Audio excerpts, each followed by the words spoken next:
ama sai ka channel lo entry tu te zawai chung alom thu sei tak meu ani zel ro sang kan ti bang thei lo zel ro sang kan ti le fo wang zel ro sang video kan lo clear ho liang are sa hi alo la rem ple mai ti hi khang idol la fu chiang lo moron la lai khanin he video lui ka lo ena alo tu ru le mai ti hi soinon le ka du ni mi puhian re thar le u fans te chau lo point thar le ang ti ka du wang he video kon siam ani wen hawang are sa hi hai school now pang ho hin lo lom le men bor sup me ben nen zel ro sang hi alar je hi soinon ngai lo ani ahun la ya kha ne lar tok lo chu ti khati te khan lo ti ya han lo riat thar le nan he video ka ron da thar le ni lar vet tak hi lo ni on nang ka soi tum jok chu sorry thala ya kana lo naw pa kana lo nukling peter deu te no pa deu la ma kana jok an ti na te pok ha he video tang hen ani lo zia kha lo en don ne nu la ke rol me pa no pang khleng an lo du zia kha en non le se ti ka du wa he video ka ron post se ka ti kha lo en non le lama umiang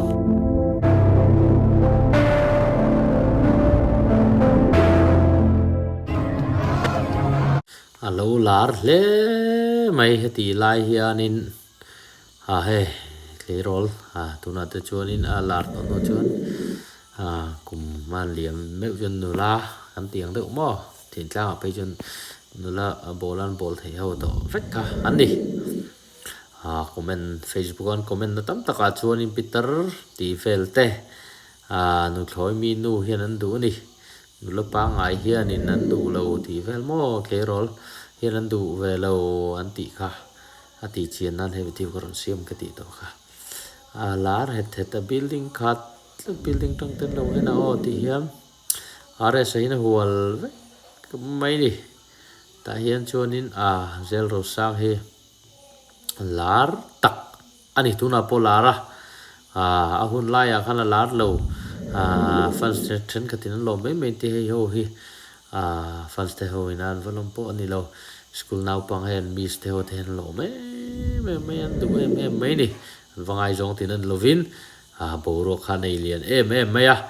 bo ro kha na bon lutuk ani mizoram chuan mo kang hun lai ya na chuanin aresa klukom lo tu na po ana chung lo wa aresa hi bo ro kha kalai kan lo hit le ani ti hi rathar lo fo thi na tam tak hen video pumal so ma dai lo en lo pon min karinga chu wang lo en to lo thei to te po first thing ai pon lo me the chu wang nei en don ta ren video lui ka ron chop chuak ve rim ani zelo sang bo ro nei na hi mo nei lutuk chu wang en are se hi pumal so ma ne ren zui lai velen bo ro lo nei lian khop mai ti kha ka sei du ani khlo me